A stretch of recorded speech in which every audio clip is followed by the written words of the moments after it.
Hey, everybody, it is Chris Aiken from the Classic Metal Show and the Aftershocks podcast. And before we show you this next video, just wanted to remind you that you can add the CMSPN to your Roku. That's right. If you have a Roku or a Roku TV, just click the link below. It's in the scroll. It's also in the description of this video. And make sure you're logged into your Roku account on your computer, and it will add it right to your Roku. It'll add it, then you just refresh your device, and bang, there it is. That way you can watch all of our episodes, whether it's us or Skull Sessions or Talk to Me or Aftershocks or Classic Metal Show. All be on your TV. It's a deal, right? And it's free. All right, make sure you do that. And now, here's the video you actually came to see.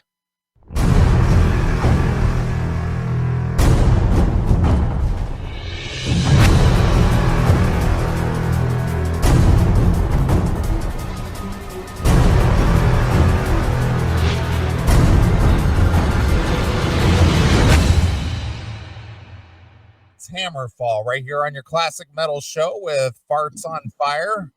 That's what it's called? I would have never guessed. Lighting farts here in the Classic Metal Show studio. Yeah, there you go. Farts on Fire. Burning with desire. Mm-hmm. You just got to be careful not to light your ass hairs on fire. Burning like a rockin' truck tire. Wow, this show has flown by. We only got an hour. No, it's crazy. Yeah, how you feel? I'm good. I'm fine. I think I'm past it. Good. Honestly, I really think that at long last, other than the getting tired, it's over. But I took a 5-hour nap right before the show, so I'm good. You took a 5-hour power nap. Yeah, power nap for 5 hours. You powered through 5 hours of nothing but slumber. Yeah, I started watching that whatever that guy's name was, the serial killer guy. Down at Ohio State. Yeah, I started watching that, woke up, and it was in the credits. I was like, oh, good, I missed all of it. 4 episodes. You just absorbed it in your sleep. No, I still sort of know what was going on. I'll watch it again, but yeah, sure you will. Any kind of serial killer shit, I'm watching. Right. Which, by the way, I have to tell you a show that it's popular right now, so this is not a shock, but I went into this thinking it was going to suck, but I just wanted to see what all the fucking hype was about. Okay. And I watched 10 straight hours of it last night. I stayed up till 5 a.m. watching this shit. What'd you watch? That's Squid Game. Not familiar. It looks, dude, from the sound of the name all by itself, I'm sure you've seen it in passing and you're like, never. It doesn't even sound familiar. It's number 1 on Netflix right now. Okay. Yeah. I see. I haven't flipped through I got to be honest with you. I haven't flipped on to Netflix in quite a while. I'm almost ready to cancel Netflix myself. And then shows like this come up that absolutely grab me. Now, what's the premise? All right. The premise is this. There's 456 people out there. It's based in Korea. It's all Korean. It's actually dubbed in stuff, but it's still good. Even with dubs, which I usually hate that shit, it's good. But the premise is there's 456 people that are all degenerate fucks. They're all broke. They all have like hitmen coming to break their kneecaps to get their money. Apparently in Korea, instead of getting money, the hitmen make you sign contracts that if you don't pay, that they can take your eye or your liver or some shit. Like they take body parts or something. That was a revelation to me, was seeing that. But all right. But all these people were like degenerate fucks. So there's this consortium, we'll call it, of people that they will bring you into their thing and you play 6 games. And if you win, then you get, I think it's like $45 billion. And it's billion with a B. So it's this huge amount of money that you get if you win. Now, where does all this money come from? Well, the thing is that the people that are running it, and spoiler alert here, so anybody that doesn't want to hear, I'm giving away spoilers. I don't give a shit. The people that run it are the elite of the elite. So they all put in all kinds of big fucking money to see this. They think of this sport as like horse racing type thing, but it's just humans. They love seeing downbeaten humans doing anything for money. Okay. But the thing is, anytime anybody loses, they're immediately shot in the head. All right. So it's kind of like the old Roman days. Yeah. Yeah, it's the gladiator days. It's a modern version of the Roman gladiators in the arena. Mm-hmm. Okay. And basically the season takes you through the 6 games. Okay. You know, you go through the 6 games and just see these people getting fucking whacked out is hilarious to me. I was laughing. I know it's not supposed to be funny, but I was laughing. You know, okay. seeing, oh, I failed. Yeah. All right. Well, I mean, you know, that isn't that the challenge in life is to come out on top instead of dying? Yeah. I mean, think about it. I reference this all the time. Evel Knievel. I mean, his challenge was to make his jumps and beat death, right? Yeah. Mm-hmm. I mean, instead of being outside of the arena looking in, he wanted to be in the arena. Yeah. And challenge death. And it's like, maybe I'll either come out victorious or I'll die. Mm-hmm. And that's what this is all about. So it's kind of an age-old story, right? Sort of. I mean, you got to watch it. It's just more, it's so human life has no value. Well, does it really though? And it's just, I mean, the challenges are just fucked up. They're so fucked up. And watching the people trying to figure out how to beat the challenges, and like before every challenge, they tell them to team up in like certain ways. They'll be like, okay, team up with one partner. You have 10 minutes and everybody has to be teamed up. Now they have no idea what they're teaming up for. So they start forming alliances and shit, thinking, okay, well, I'm going to team up with this guy. And then the challenge will be, okay, you got to play this guy that you just teamed up with in a game. And the winner lives, the loser dies. You know, so it's like, you know, the husband and wife team, they're fucked, you know, Yeah. You know, because one of them has to die. Right. It's you know, I'm not doing a great job of explaining it. I'm listening to, but I don't think I can without giving all of it away. Right. So I'm going to strongly recommend, if you like kind of, I don't know, some violent kind of whodunit sort of shit, because it is kind of a mystery that gets solved at the end. But if you like that kind of shit, that's a good one. Good one to watch. By contrast, I'm going to give you one that's horrible to watch. Okay. The horrible one to watch was the new Halloween movie, Halloween Kills. Yes. Yeah. I'm done with the Halloween movies. Worst in the franchise. I'll go with the classics, but you know, as far as like, well, this is a new remake, this is a reboot, yeah, forget it. Well, the last one was pretty goddamn good. The last one that they did, I forget what it was just called, but it was really pretty solid. Mm-hmm. You know, like it just had good direction and good writing, and it was a decent story.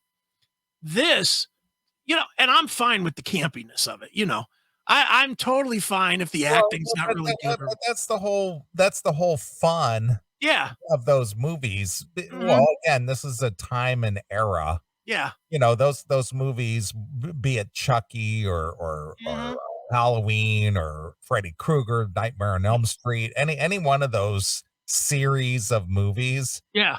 The campiness of it was the fun part, and sure. the scariness of it was the brutality of it. Right. Exactly. You know, so it was kind of like you had the goofiness on one hand, but you had the brutality on the other hand, which is what made those movies great. I mean, think about, let's just take Freddy Krueger and the Nightmare things. Sure. That guy was fucking hilarious. I mean, he was a cartoon character. Yeah, for the most part. You didn't care about the kill. You just wanted to hear what his phrase would be after the kill. Yeah. And then, of course, the Chucky movies. I mean, that was freaking hysterical. I love the Chucky movies. Well, that's a whole nother thing, dude. They actually relaunched now a TV show on regular TV on USA Network of the new Chucky. I gave that 5 minutes and was like, "Oop, trying to get woke stuff in." You can't fuck with those movies. Oh. I mean, that's why just stick with the originals, you know? Mm-hmm. Well, and that's kind of what this did is I watched the Halloween movie and was completely fucking pissed off. I was like, it just was bad. It wasn't bad in like the good way. Like, yeah, it's cheesy and campy and, it was just bad. Yeah, it just sucks. Just bad. But what it did do was it's on Peacock. They're first running it somehow. Yeah. And they have all the Halloween movies, like Halloween, Freddy Krueger, Jason or Friday the 13th, all that shit. They have all of those movies on their platform right now. So it led me to watching those movies again. Hey, there he is. There's Chucky. There he is. Love the Chucky shit. Yeah, you wouldn't love it as much if you watched the show on USA, though. Ooh, is that not good? Again, that's why I say I'm so done with the remakes and all the reboots and you can't recapture the moment. It's over. What's funny though is then when you go back and watch the old ones, like I ended up watching 1 and 2 of Friday 13th, 1 and 2. Or Friday 13th, 1 and 2 yesterday. And then I watched the Texas Chainsaw Massacre. I was really in kind of horror mode yesterday, I guess. Sure. But have you seen that Geico commercial where they're like running from the horror and there's like the car there and they're like, why can't we get in this car? And they're like, no, let's go and hide in behind the chainsaws, and they go and they hide behind the chainsaws and there's like the Mike Myers guy that's standing there just like, what the fuck? This is too easy. Yeah. Literally that commercial is so much more funny to me now that I'm rewatching these movies, right, of course, and seeing the stupidity of these guys. Like there's one scene in, I think it's Friday the 13th with Kevin Bacon. Kevin Bacon is banging this chick in a barn or something. He's just fucking the tar out of this chick, and he hears a noise. Right. He hears like ka-goom, ka-goom, ka-goom, some big noise, not like not like a creaking door or something, some huge noise. Sure. And he's like, the girl's like, what was that? And he's like, oh, nothing. And he just keeps on plowing her until he jams a fucking arrow through his heart or some shit. It's like, you fucking dumbbell. Don't you, even if you don't think it's a serial killer guy, just the thought of getting caught and busted would make you get up. Well, I'm getting pussy here, pal. Yeah, I'm going to keep getting it, I guess. That would have been a Chris Aikinism back in that day. Yeah. I'm not gonna stop for some fucking noise. I think I would have, especially after seeing a couple of those movies. I think I'd definitely stop and see what's up. Yeah, but that was like, I'm going back to the other Halloween movie. Yeah. Part of what made Jason or Mike Myers, scary was that there was he was sort of inhuman, but not completely. Like you always thought there was a way to kill him, and they just never quite found the way. Yeah, they found his Achilles heel. Yeah, but it was believable that he could be killed, right? So in this movie, he comes out of a burning building with a whatever that tool is that firemen use to open a door that's like jammed, like been crashed in or whatever. Right. That pry tool that they have? It's just a big pry bar. Yeah. He comes out with this. You got 15 fucking firemen with, all of them have axes. Some of them have chainsaws, or not chainsaws, but those circular saws that can. Yeah, they call it a porta power. Yeah, that can cut through like a door or whatever and cut it off. The porta power. Yeah. He beats all their asses and kills every one of them. And they're all fighting him at the same time. And somehow 15 axes and a porta power saw can't fucking slice this guy's arm off or something and stop him. Instead, he comes away without a scratch. Right, of course. And 15 firefighters are left dead. It's like, get the fuck out of here with this nonsense. It was just a terrible movie. Yeah. The only thing good out of it was it led me to all these other horror movies that I hadn't watched in ages, Right. which was fun. And then I found Squid Game, so then it was like, okay, cool. This has kept me entertained for 20 some hours. Oh, look at that. Yeah, it was good. Good day. Well, something we didn't cover last week. Obviously, Animal Kingdom ended. Yes. And they cut into a shipping container, which I can relate to. Sure. And got away with $1.2 million in cash. Right. And then the season ended. Yeah. I know you and I were both kind of disappointed with the way that the season went. Disappointed. Amen. And it just never picked up steam. No, wasn't good. It was just kind of you know. Yeah. But it finally got exciting in the last episode. Yeah. And even that wasn't that exciting. Not really. Well, it was kind of like edge of your seat shit because they broke into the port of Los Angeles and then was able to break into a container basically undetected for the most part. Yeah. They should have waited till now. They could have got in a lot easier. With no shipping containers on the port. Exactly. but the whole thing where they were using a plasma cutter and cutting into the container and all that smoke coming up in between its ears. Yeah, nobody saw that.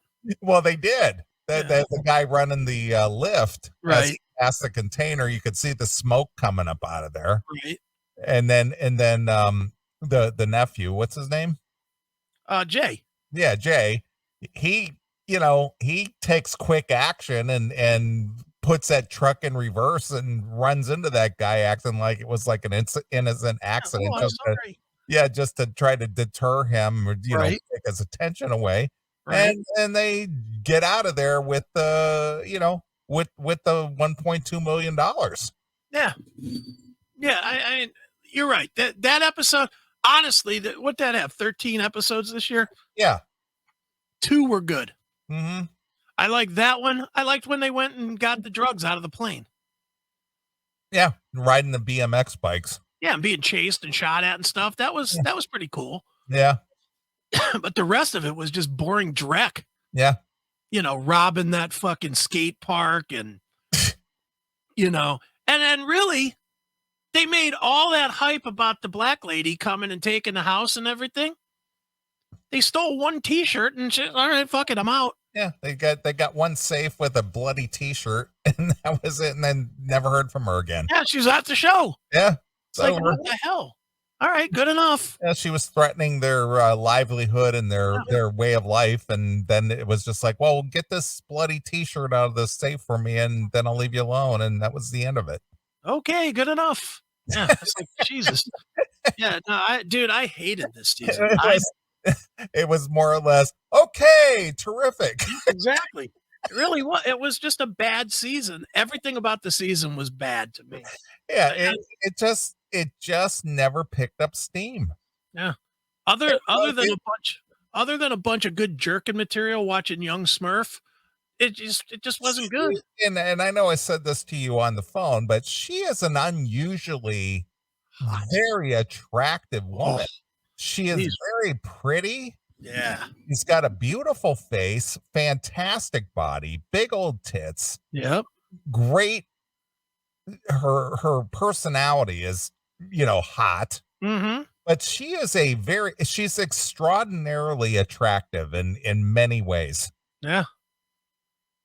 I can't put my finger on it, but she is just a beauty. Man, but that was about the only good redeeming thing. Oh, the only redeeming thing is that there wasn't a lot of man-on-man love going on. Yeah, there was not a lot of Darren taking it in the old pooper. No.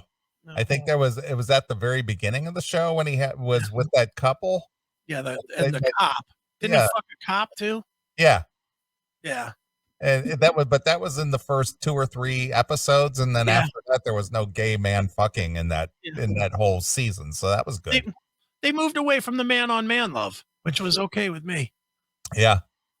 Yeah, I hate how they do that. I don't need to see Darren rolling around on the bar floor fucking another dude. And the worst thing is when they do when Darren is banging somebody in the ass and they put the camera all the way on the floor and just kind of show an upshot of the guy's face that's getting drilled. It's like, I don't need to see that. I get it. You're a good, camera guy. But really, we don't need to see that. We do not need to see the undercarriage of this guy getting railed in the ass. Yeah. Don't need it. So, yeah, I was very disappointed in the season. To be perfectly honest, I did not like the season very much. Disappointed! Exactly right. I agree. It just came and it went, and like you, I kept waiting for it to get good. Yeah, it just never generated steam. And the worst part is I really don't give a shit. I know next season's the last season. Now I don't give a shit. Yeah, it's just like, well, what could they possibly do to redeem themselves or take them out on a high note? Yeah, nothing. I mean, what's left? Again, that's what I'm saying. What could they possibly do to take them out on a high note? Yeah, well, and there's no other. Whatever they do, it's going to have to be some new plot. It has to be, because they killed the family that that Smurf was trying to rob. Right. They killed them. They got rid of the black lady. Got their house back, so that plot's dead. And they stole the money. Now they're flush with cash for a while. Yeah. And the only thing that I could think of is that girl, whatever her name is, the girl with the almost Planet of the Ape face that they try to pretend is hot. She's kind of semi-Asian looking. Yeah, whatever her deal is. But the only thing I could think is that she's going to turn on him. You think? That's it. That's all that's left. Okay. Well, again, I mean, I just wondered if she was just going to exit the show because she got her cash. Might as well hang out to the end if you go this far. Yeah. But yeah, there's not much left they can do. Yeah. And the other thing that was a big drawback is the fact that Craig's old lady took off with the baby. It's like, when you add the wife and the baby and stuff, it's like, I don't want to hear about your wife and baby. Yeah, to be honest, I was happy about that because now she's not in the show, and she was annoying as fuck. Yeah. That was their whole attempt at feminism, with this fucking 120-pound girl walking up on drug dealers and clubbing them down. Get the fuck out of here. They would absolutely fucking put a bullet in her head. Yeah. Ren. Yeah, Ren. Fuck off, Ren. Yeah, she did fuck off. Yeah, take that baby and go drown. Yeah. Both of you. Have a Scott Peterson moment on us. Fucking bitch. I know you're not into the whole cartoon thing, but I've been enjoying the new season of Archer. Is there a new season out there? Yeah, I've been watching. I think I'm on episode 7 now. Okay. So yeah, the new Archer, they haven't lost a beat. That's good. Yeah, I love Archer, man. I love that show. Yeah, I'm so bored with TV. I'm really struggling to like anything right now. I've been honestly, the best show that I can tell you on TV right now, and you're going to laugh because you won't believe it, because it's so against everything we rail about on the show, but I like it anyway. I like the new woke version of the Wonder Years. I say I never watched the original version. Oh, well, first of all, the original is fantastic. The original is just a fucking great show. When did that series air originally? 90s, I think, in the 90s. I'm not sure. I'll look it up real quick, but it was focused on a family going through like the Vietnam War time. So, and growing up during like the Vietnam War time. Okay. That was what the original series was about. So when did the original series air? I'm looking now. It was 6 seasons. When did it start? 1988 to 1993. Okay. Yeah. March 15th of 88 to 93. Yeah. I didn't watch much TV in the late 80s at all because I was always out of the house. So I was always out running. And then in the early part of the 90s, I was on the road driving a truck. So Sure. I totally missed that. Never watched. I don't think I've even watched one episode of that. I'm aware of the show. Oh, it's out. But I mean, you could watch it on Netflix or whatever. It's on wasn't one of that those. with that Savage kid? Yeah, Fred Savage. Yeah. Wasn't there some controversy that he like touched some chick on the show? Oh, I don't know about that. Yeah. Look it Mhm. up real quick. I think there was like some controversy that he, you know, as a teenage boy, he made some inappropriate advances toward one of his co-actors or something. I don't see nothing. I'm looking at his wiki and nothing there. No, Maybe it's not him. Maybe it's the other guy, the guy that played I Wayne. thought it was Fred Savage. Is that his name, Fred? Yeah, Fred Savage. But Yeah, I thought there was something that there was like some kind of, he wasn't like a very good kid or something. I don't remember. I don't see nothing about it. No? No, nothing here. Okay. But he's directing the new one, and I'm gonna be honest. Even though I thought it was gonna suck balls, I still turned it on anyway. Just as dumb as it is, I loved Wonder Years. One of my top 10 all time sitcom type shows. I just think the writing on it was beyond awesome. Yeah, I can So hear it that's why. right here. Oh, you I got got it. something? Yeah. All right. I didn't. Fred Savage accused of harassment and demeaning female crew on the Grinder. Oh, on Grinder, yeah. Okay, Yeah. I didn't realize that. Young Ju Wang, a costume designer on the set of 2015 Fox comedy The Grinder. Yeah, I watched that. See, I don't know anything about it. I never even heard of it. He has accused Fred Savage of harassing and being demeaning towards female crew members. Oh, good for him. I mean, that's terrible. Wang appeared at a news conference on March 21st with her attorney to discuss the lawsuit she filed against Savage for harassment and discrimination. No. Savage denied the accusations, calling them completely without merit and absolutely untrue. According to the documents obtained by TMZ, Hwang, HWANG, says Savage constantly gave her dirty looks and rolled his eyes and hurled profanities at her while making the Grinder. Shut up. He rolled his eyes at me and he gave me dirty looks. He hurt my feelings.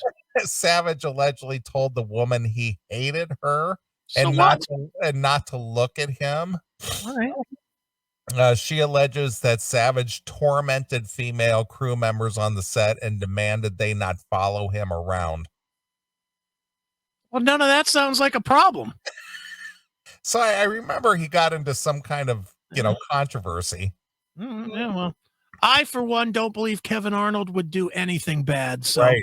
In 1993, Variety reported that Savage and his Wonder Years co-star Jason Hervey faced a sexual harassment lawsuit from that show's costume designer Monique Long. Oh, please. The actress who played their mother, Allie Mills, recently called Long's claims of verbal and physical assault completely ridiculous, but said that nonetheless led to a series of abrupt cancellations. Long's lawsuit was settled out of court and ultimately dropped.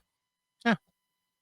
So yeah, I'm surprised you didn't find that. I remember that. I remember that distinctly. None of that's in his Wikipedia page, and usually they have controversies listed. Sure, of course. None of it's here.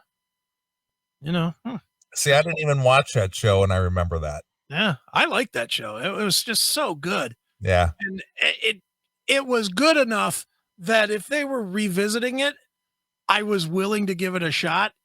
And I'll be on now. It's a black family, and it's and I was like, oh boy, this is good. Because what I honestly thought was they were going to use a black family and use the same names and try to do the same story, like a redo of the story. Yeah, reboot. But that's not what they did. What they did was they're doing, it's a black family going through the racism, which again, they got to focus on the racism. Of course. But going through when Martin Luther King was killed. and what was going on at the time. And they're not like some scumbags in the, in the hood. They're like an upper middle class family type of a deal. The dad. But I started watching it and I like it. And I'll tell you what, they're going for some edge, which I'm okay with. At one point, I mean, they're only 3 episodes in, or I've only seen 3 episodes. And at one point, the kid's trying to be cool. So he goes looking and he finds his dad's porno mags. And he takes his dad's porno mags to school. All right. And of course he gets caught. So he gets caught and the dad is called and he's got to go to the principal and whatever. And the dad is like, he's expecting to get a beating. And the dad is like, just don't tell your mother. Just, the dad's playing that role, right? But of course he slips up and tells the mother anyway. And sure as shit, these fucking porno mags are the mom's. So the mom breaks out it's okay to like these porno mags. Really? I was like, God damn, I love it. They went with some edge. Living at home is such a drag. Your mom threw away your best porno mag. Well, she didn't throw it away. She apparently rubbed her bean to the porno mag. And it was funny listening to the mom trying to tell the dad is a musician. The dad's a musician. The mom is a stay-at-home mom, I guess. And she's like, well, sometimes when your dad is gone, I like these magazines too, because even though there's women, there's also guys in there. And she's like basically saying, yeah, I like to look at big dicks fucking women. Wow. But it was so edgy for this kind of a show on whatever it's on, ABC or whatever. Okay. I was like, God damn, they're going for it here. It's only episode 3. All right. It's but again, it's the same writing caliber. And sure. that to me is what always wins me on these shows. If the writing is good and the story is good, I'm in. And even though I hate the whole trying to jam the woke thing down by giving me the Black Wonder years, the show's so fucking good that I don't care. So I definitely recommend it. It's got really good people in it. It's got Dooley Hill that was on he was Charlie on the West Wing, and he was he's like the other guy on that show Psych, which I know you've never watched, but I don't know if you've watched the West Wing or not, but he was Charlie. I've never got into watching series on TV. I've never watched. I got to be honest with you. I haven't watched network television in, I'm going to say it's close to 20 years. Right. It's really been close to 20 years since I've watched like network television. Okay. I'm trying to think about the last time that I actually watched like ABC, NBC, CBS, any kind of like network TV. Right. Boy. Oh man, I'm thinking that it's probably been since the early 2000s or late 90s. Yeah, they always get me. I mean, I'd rather watch something uncensored, but especially, it's amazing that I still watch this shit now. But when I was working, I always watched whatever the big show was, because then we'd have something to talk about at work. Mm-hmm. Oh, did you see the fucking whatever it would be? Yeah, I watched that. What'd you think of this? What'd you think? It was that kind of a bullshitting in the lunchroom type of a experience to watch that kind of shit. But right. There's certain ones that I just love, and Wonder Years was definitely one. Yeah, like one of the biggest shows out there ever, or a couple of them actually, that I never watched in the first run. Yeah, was like Seinfeld. I never watched that. Love it. I never watched Friends. Hate it, but I don't hate it. It's just, but again, I never watched it. And those were some huge shows, but I just was never a network TV guy. I just never got into TV shows. Can you watch it now, or even now is it still? No, I caught up on it later. Like I watched. I've caught up on Seinfeld. I've caught a few episodes of Friends. I'm not into it. I mean, Yeah. I think that when Jennifer Aniston, grew her hair out, same with Courtney Cox. Mm-hmm. I thought they were hot in the Yeah, show. when they were hot, you'll watch the show. Yeah, but when they had like when Courtney had the sawed off haircut Nah. and Jennifer had the Jennifer Aniston do, all the chicks were trying to mimic that Mhm. do. I just didn't dig that at all. Right. I didn't dig that. I just like, ugh, you Yeah. know. That was the introduction of the effeminate man as a lead. Yeah. So I just it's like, ugh, Yeah, no. because 2 of those 3 were faggy. Yeah. Chandler was faggy and, David Schwimmer, whatever Yeah, his character. David Swimmer, yeah, Ross. Ross Yeah. was faggy. Joey was kind of a man's man, but, the other 2 were kinda gay. Yeah, well, they were the sensitive male types. Yeah, exactly. And I mean, they basically when they were out of work, they were doing airline service. They were you know, Yeah. Well, I mean, I think even, like, wasn't Chandler's job he was, like, some accounting assistant for some dude, and, yeah, they all worked fucking shitty jobs. What's you call it? Ross was an anthropologist or something, and nothing screams heterosexual like anthropology. yeah. And then the other dude, Joey. Joey, he was an actor. Yeah. So Well, he did stage yeah. and stuff. So he was a Broadway guy. Yeah, but he was always at least trying to get some pussy. Yeah. He was always trying to fuck somebody. Yeah. But I so respect I never caught that the first run. I've caught a few shows here and there, and it's like, not my thing. I hear you. But I remember how popular it was. I mean, people around me were talking about, oh man, I was watching Friends, or I was watching Seinfeld, and it's like, okay. The chick that I was dating at the time, she was really into the whole Seinfeld thing. I loved it then. I love it now. Yeah, So well, again, it's silly, it's funny, and I get it, and I appreciate just watching some of it, but I just wasn't like one of those people who just waited for Thursday night at 9 for one of these oh shows. no. Come on, it's Must like, see oh my TV. God. Yeah, exactly. I never was one of those people. It's just like, well, I'll catch it when I catch it. I'm much better with it now where it's all on demand. I just watch it whenever I want. Exactly. That's I can't imagine watching any show. Dude, I like, me, I'm a wrestling guy. I love the wrestling. I fucking hate that I got to wait till a certain time to watch it. It should just be out there. Whenever I'm ready, it should be there. I shouldn't have to wait till fucking Friday at 10 or whatever. Right. It's fucking terrible. But, well, dude, since we're running short on time, let's do one more that I'm pretty sure you watched finally. Saints of Newark, the Many Saints of Newark. Yeah, I watched that, and well, I'm gonna be honest with you. Disappointed. I'm with you. I'm with you. It was disjointed. It was just, I tried to be objective about it, and I was excited about it because it's, the Sopranos tie-in. Mm-hmm. And I had a whole thought process put together for it. Sure. And then I watched Anthony give his whole summation. Yeah, right. And he hit every point.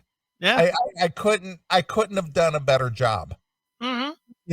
And he was absolutely right. And here's the thing and here's a relatable thing when it comes to Anthony or Opie and Anthony and stuff. Yeah. All the clips that they play on their show, Opie and Anthony show, whether it's Fargo or Casino or Pee-wee's Big Adventure, I love all those movies. Sure. I have all those movies.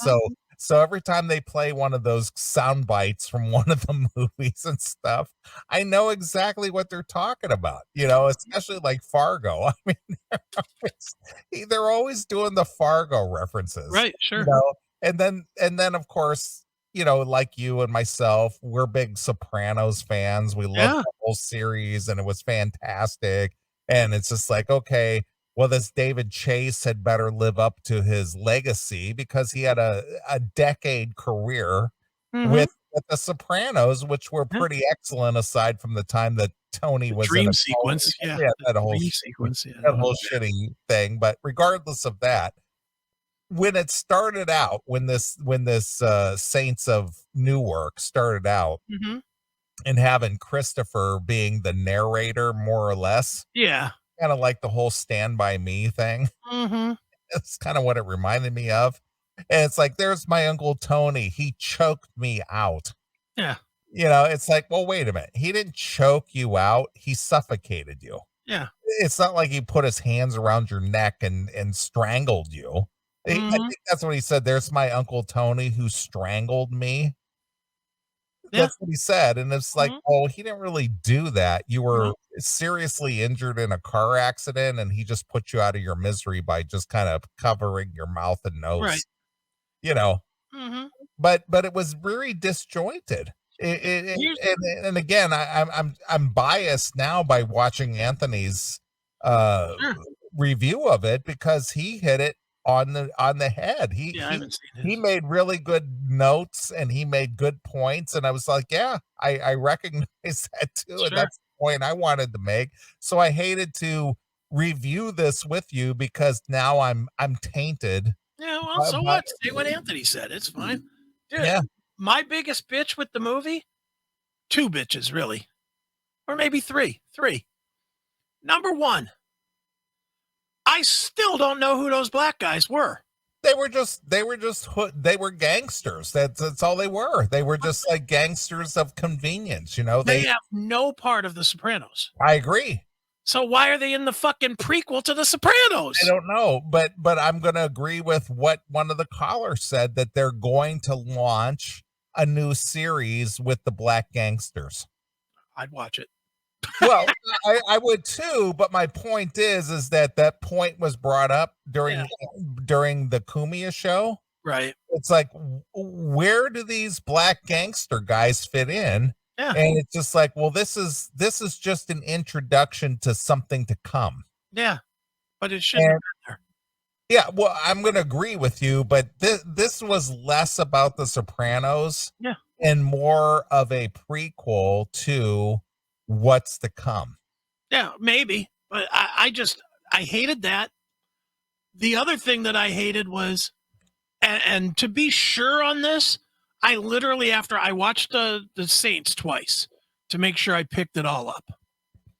And then I watched the entire Sopranos arc 2 weeks ago, whenever it came out. I watched the entire 6 seasons of The Sopranos again.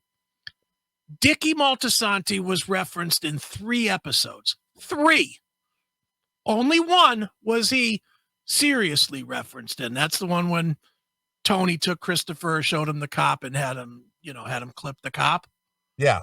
That's the only time. The guy that killed your dad. Yeah, that's the only time he was significantly referenced. Right. And now he's Tony's mentor, and he taught Tony everything, and Tony hated his dad, or he wasn't loved by his dad. Dude, they spent how much time with Dr. Melfi talking about fucking Johnny? Yeah. And then when what's his name? Buscemi came back to the family. There's Tony Uncle Johnny and Tony Uncle Billy, or whatever his name was. They went out of their way to talk about Uncle Johnny, about Johnny Soprano. Right. He's barely an afterthought in this fucking Sopranos. It was all about Junior and Dickie, who we didn't care about. I felt like they should have started this movie where it ended. They should have started the movie with Dickie being clipped and Tony being pissed, and then putting together his gang. It was like, dude, I don't care about Big Dick Moltisanti. I don't care. The Ray Liotta character, that's fucking ages ago. I don't give a shit. He came back over on the Titanic, for fuck's sake. It's like, I don't care about that. Well, what did you think of Ray Liotta playing 2 parts? Yeah, I hated that too. Yeah, that was dumb. Yeah, I know. Again, it was just placement of characters for the sake of placement of characters. They didn't have to say that he had a twin. They could have just said, they didn't have to say anything, because that character was never referenced in Right. The Sopranos. That's the whole point. It was just like, well, here's Ray Liotta. He had a big part in Goodfellas. Mm-hmm. So we got to put him in here. Yeah, well, now we got to put him in here because he plays a good gangster part, and he's Yeah. recognizable as a gangster. Yeah. But dude, where was the crew? We saw Artie in the back of a car for a second. We saw Carmela hand Tony a dime. And we saw Syl a little bit. Yeah. How weird was it that Tony's mother, the chick who played his mother, she looked like Carmela. Yeah, she did. She did. She had the same face and everything. I had to wonder until I watched the credits. It's just like, did they use Carmela as Tony's mother in this movie? Because she looks almost just like her. And this leads into my third problem. The whole Sopranos arc was based on what a monumental bitch the mother was. Yep. And she really wasn't in this movie. She was kind of, but not where she was just an annoying cunt, like most women are. She was just like a regular lady. She wasn't like they didn't do anything to build this craziness that would have been in Tony. No. She just was like a protective mother, and she didn't approve of some of the garbage that went on, and that was about it. She wasn't like some off the chain crazy bitch. She was just like, she was the wife of a gangster guy, and she was your typical mother. They did a bad job with her, and to be honest, I didn't like how they shoehorned some of the shit in either. I didn't like the whole shooting her through the hair, because that was a funny story in the Sopranos arc when they were playing Monopoly at Bobby Baclieri's place. Remember? And that's what led to the fight. Yeah. Between Bobby and Tony. That was the other thing that I took away from this movie. Yeah. These guys internally were their own worst enemies. Oh yeah. They were supposed to be a cohesive family / gang, whatever, but yet they were always at each other. They were always knocking each other. Yeah. It was just like, how are you? They were a dysfunctional group. Yeah. Which doesn't lead to them being the all powerful in New Jersey. No. They were just a bunch of goofs. And the symbolism thing, David Chase needs to stop that. The whole when Tony went to touch Christopher and the baby started crying. And it's like, some babies are sensitive to certain things. Some babies know things. That's what she said. Some babies know things. Yeah, sure. Fuck off. Fuck off with your cheesy attempt. Yeah, you're an evil being. Yeah. And while we're bitching about this movie, the girl that looked like Penelope Cruz, whatever her name is. Yeah. The girl they brought over from Italy.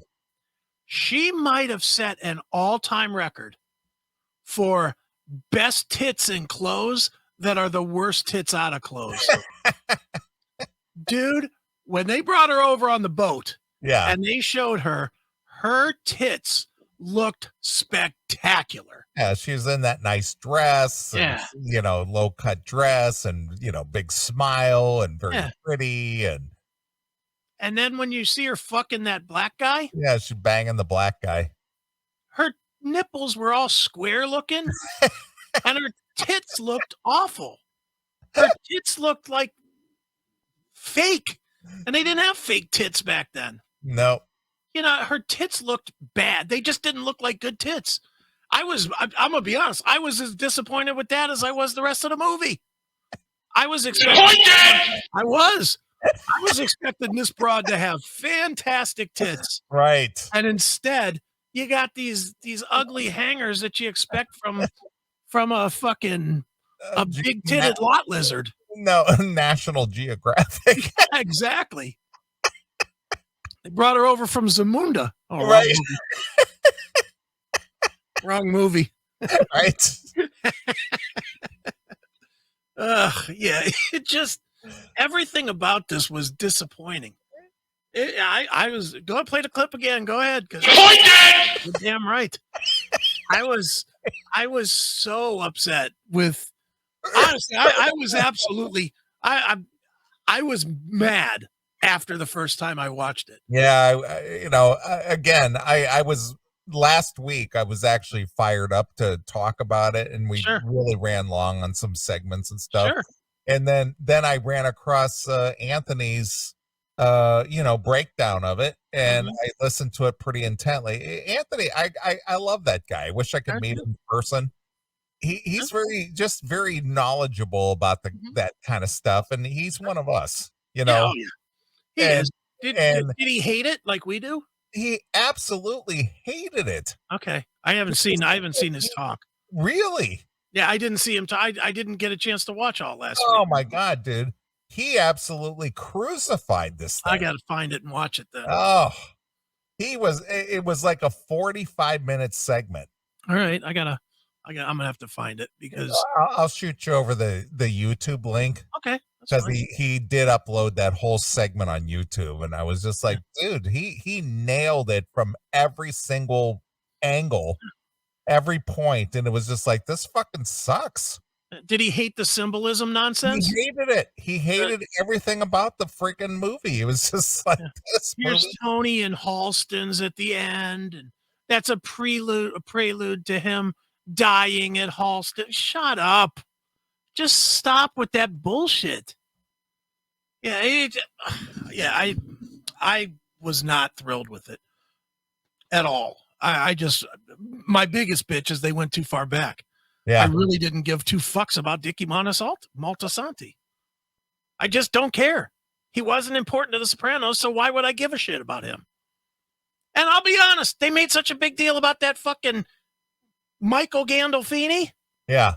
What was he in the movie? 10 minutes? Well, again, it was just the whole legacy thing. Yeah, but they made it out so that you thought it was going to be about him. Well, again, that was the whole thing. It's just like, well, look, we got James Gandolfini's son in the movie. Yeah, well, good. That's great. He played a fucking bit part. Well, and uh when you see what Anthony has to say about that, Mm-hmm. you'll appreciate everything that he has to say. Okay. Yeah, I thoroughly disappointed. Fucking HBO. When he turned that in, they should have given it back to him. Said, no, not good enough. I'm shooting you over the link just Okay. for that review alone. All right, I'll watch it Well, here. but you'll appreciate everything Anthony has to say about it because he nails it. Yeah, I'll check it out because I definitely I watched it, hated it, watched it a second time because I just figured I didn't catch I thought I hated it because I didn't catch everything. Right. And, Well, and I know how David Chase is with symbolism and everything. So I was like, well, let me watch it again. Maybe I just missed stuff. And once I catch it, it'll be better. It was just a hodgepodge of shit. it was. Most which didn't make sense. Well, Anthony spent 50 minutes on it. All right, good. I'll definitely be watching that. So I just shot you the link of just the review of the Many Saints of Newark. Okay. And Anthony's pretty astute when it comes to this kind of stuff, and he Sure. nailed it. All right, I'll definitely watch that. Because he hit almost every single thing that I caught as well, and I was just like, yeah, I caught that too. Oh yeah, shit, damn. Oh, good. So I was just like, well, this kind of left nothing for me to talk about. You're like, okay, enough with that. Moving on. Exactly. So that kind of came and went. Right. Yeah. Yep. With no fanfare. And I heard it absolutely tanked in the theaters. Yeah, because it sucks. Yeah, well, it sucks. And why would you go to theater when you watch it at fucking HBO? Right. Why would they're like, oh, it only made $5 million. Well, who the fuck's going to the movies to watch a TV show? It's a fucking TV show. Garbage. Yeah. I just can't believe that the movie theaters are even open now. Why don't they just close that shit for good? Keep one movie theater within every 100-mile range. That's all we need for the loser that needs to take his fucking dummy out to a movie. Right. The dinner and a movie guy. You Sure. keep one open somewhere. Right. Everybody else, you fucking tune into HBO, Peacock or whatever, and watch a shit at home while getting a handy or some shit. Instead of watching on a bad Yeah, speaker. if you're like, do the young chicks give handies these days? Well, it's not like the fucking young dudes are driving to the movies anyway. Well, yeah, that's true because they don't even drive. Yeah, I'm sure the young dudes that are spending their time on gaming are fucking inviting their chicks over, or they're already over to game. How do the chicks get there? Walk. Uber. They Uber over. God damn it. Make the guy pay. God, I hate it. It was $6. Could you put it on your Uber account? Could you put it on your app? Yeah, put it on your Uber app, please. Yeah. If you want me to come over and blow you, you got to fucking send me the Uber. Right. What is the whole pay thing on your apps now? What is it? Venmo or PayPal or whatever. Yes, I would never use anything like that. I have to, but fuck that. Hey, could you Venmo over $12? I need to get away over to your house. Stupid. Venmo me money. Ugh. I've only used Venmo once. I don't understand why it's different than PayPal. And it's owned by PayPal, which makes it even more crazy. Don't know, dude. I don't do electronic transfer shit. No, I have to. I hate that. I have to. I hate it. That's how I book parties with Pinball PA. So you know what? I kind of get the business aspect of it a little bit, but everybody, it's like you go to the gas station and there's some stupid millennial or whoever is in front of you, and they're buying like a Slim Jim for $1.75 and they're swiping their card. Yeah, that's like, Chris Aiken. You don't have $1.75. Are you fucking kidding me? That is me 100%. Oh my God, dude. I am that guy. I just want to kill those people. Well, you might as well put a bullet in my head because, dude, I probably, it's no lie, not even trying to be silly. I'll bet I don't physically hold cash 10 times in a year. Really? Yeah, I never have cash. I never leave the house with less than like $200. Never have cash. The only time I have cash is if there's a chance I'm going to hit a toll road. I'll make sure I have cash. You don't have an iPass or something like that? No. Why not? Because I don't drive enough to need it. Why would I need an iPass or whatever? Why would I need that? It's 50% cheaper and you never have to pay a toll and get a toll ticket. It's 50% cheaper, but you have to pay like a monthly, right? You don't. You just, replenish your amount. Dude, I just drive around the fucking turnpike. It's like 5 extra minutes. It's 5 extra minutes. It's fucking expensive to go to Pinball PA and back with these goddamn tolls. Dude, I run that toll road all the time when I go to Pittsburgh. I know what it's $26 from my house. $26 in tolls.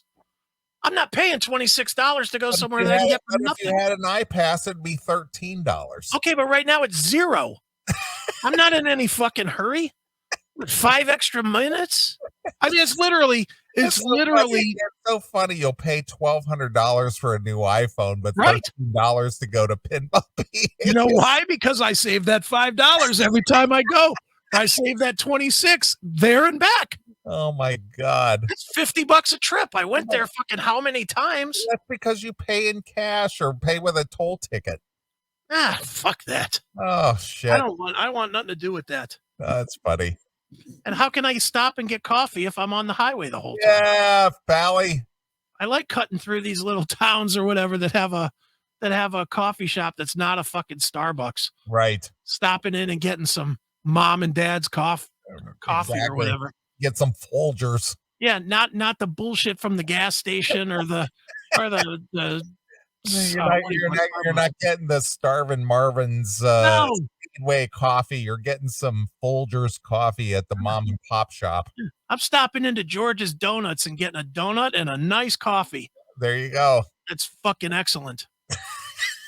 I'm all about that. Fuck your toll roads. Yeah. Yeah, fuck them. I hate toll roads too. I hate everything. I hate trees. All right, Jim Norton.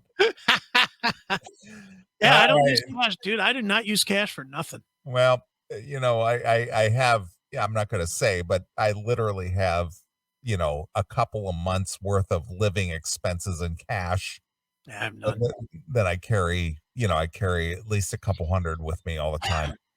I have guns in case the bank ever goes bad. Again, I have guns too, but I got the guns, I got cash, I got 6 months worth of food. Mhm. Just You sounds know? like you're less willing to shoot people than me. Well, you know what the thing is I'm prepared Yeah. because this fucked up situation we're in, and this is Puddinhead in our office and all the garbage going on. Yeah. Self-preservation. Oh, I get that. I've been putting away food too. Food and water. Well, I went to Jericho Greenway. I went to the Patriot Food Supply, and I got 6 months worth of 25-year food. Nice. You'll be eating rice out of an MRE for months. Probably, but it's better than nothing. I agree. Dude, I don't get I used to love MREs. Everybody used to always dog me out because I was always thrilled when we would go wherever and they'd have MREs. I love the fucking MREs. Yeah, I got 4,000 rounds of various calibers. There you go. And I've got food, I've got cash, I've got water. Yeah. So if something happens, I'm not going to be one of these people standing outside going, "Who's going to take care of me?" Oh, you only have 3 months of food though, since I'll be sneaking over there. I actually do. Food is one of those things, dude. Look, I'm a fat guy. Of course, I'm going to make sure I have enough food. But, food is one of those. I definitely make sure I have a bunch of shit that won't go bad. Right. Hundreds of cans of canned food and shit. And an actual can opener that's not electric in case that goes bad. Right. I always laugh at that. Guys that have fucking 900 cans of canned food and an electric can opener. Right. It's like, what is wrong with you, you fucking idiot? Yeah. Dude, there was a time, and I probably still have the shit somewhere. I used to buy all that bullshit that Art Bell used to sell. I had like the crank up radio with the light on it and shit. Oh yeah, sure. I had all that shit for a while. I probably still have it somewhere, unless I can't imagine that Georgetta took that bullshit in the divorce. But right, it's the survival pack, man. Yeah. Remember Art Bell used to sell that shit all the time. He did. I get that. Yeah. And then he died before he got to use it. I think it's more applicable now than ever. Yeah. It's just ironic. Art Bell was selling that shit constantly and he died before he got to use it. Well, you know what the guy is? He was prepared. Yep. Yeah. I'm sure his ABs are all benefiting from it. Remember he named all his kids AB? Sure. And his wife was actually named AB. His wife was like Ariana Bell. And so everybody in his house was AB. Like he had like 3 kids. They all had a whatever Bell. So they were all like Aaron and Andrew and Achilles or something. I don't know. Achilles. Whatever it was. I don't know. But he named all his kids ABs. He used to say, yeah, my ABs are all doing great. There you go. All right, Art. He lived out there in the desert. Yeah. The high plains. Out in Pahrump, Nevada. From the high plains. Yeah. He had that fucking Crystal Gale music playing. Yeah, he was out in the high desert and the low deserts. Miss Art Bell. And he sure got dicked around by George Snorri. Yeah. That's for damn sure. That guy sucks. The number to call east of the Rockies is 1-800-587-9639. And that used to crack me up. The Rockies out in the desert areas. Yeah. I always used to crack. First of all, the number always changed. That was funny all by itself. It was never the same number. So he was like once every 2 months, he was changing his phone numbers. Right. And then the other thing that was always funny was he would always say, who are you and where are you from? And if they were calling if they called the West Coast number from like Ohio, he would hang up on them. He'd be like, hey, where are you calling from? Oh, I'm calling from Cleveland, Ohio. Click. Oh, this is the West Coast line. You'll have to call back. You're costing me money, pal. Yeah, it was so fucking ridiculous. And it wasn't costing him any money. Dude, you know as well as I do, those phone systems all were one fucking 2 circuits that were plugged in. Sure. It wasn't costing him any money. But he just didn't watch it. He was like, if you can't follow directions, you can't listen to me. Yeah. Well, get out of here, pal. Yeah. Too good. You're not one of us. Nope. So beat it. Fuck. Get lost. Yep. Exactly. Well, speaking of getting lost, I think it's time for us to get lost. All right, let's get out of here. All right. Would you like to pick a closing song of the evening? All right. Let's go with Let's go with Deceiver by Lee Aaron. Really? Yeah. From the Metal Queen release. And I'm Okay. going to go with that because Razorfist actually called me out on something He did. in my Lee Aaron interview. Yeah. On YouTube. He left me a comment. He's like, because she was venting and ranting and raving about, trying to teach her kids better, to teach her daughters not to be sexualized or some shit. Okay. And I just was like, yeah, I was kind of like, yeah, that's a good message or whatever. It's kind of innocuous. He goes, how could you not call her out for that when she posed for Playboy? And I was like, well, to be honest, I didn't know, so, which, I actually answered Razorfist. Honestly, I said, look, other than knowing her songs, I don't know dick about Lee Aaron. She's from fucking Canada. We never heard about her. We never heard about her here. Well, what's funny is that Razorfist listens to the show. Oh yeah, I love that. Yeah. But he did. He commented on my Lee Aaron interview this week that, All right. Well, that I failed him. Well, so sorry, Razorfist. so what was the name of the tune? Oh shit, I deleted Deceiver. Oh, I had it written down. Deceiver. All right, I got it. Metal Queen. All right. Well, we're going to get out of here. We'll be back next Saturday. We will do this thing all over again. So this is Neeley, along with my very good friend, Chris Aiken. And we're gone. Bye, kids. Thanks for checking out this episode of The Classic Metal Show. Get all of our episodes uncensored at www.theclassicmetalshow.com. Join us weekly from 9 p.m. till 3 a.m. Eastern at www.cmsradio.net. Participate in the live chat room at www.chatandkill.com. Once again, thank you for checking out The Classic Metal Show with Neeley and Chris. Hail and kill, fuck you, pal, and hand job!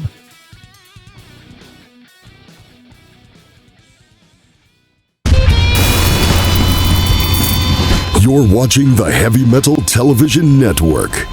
Forever free.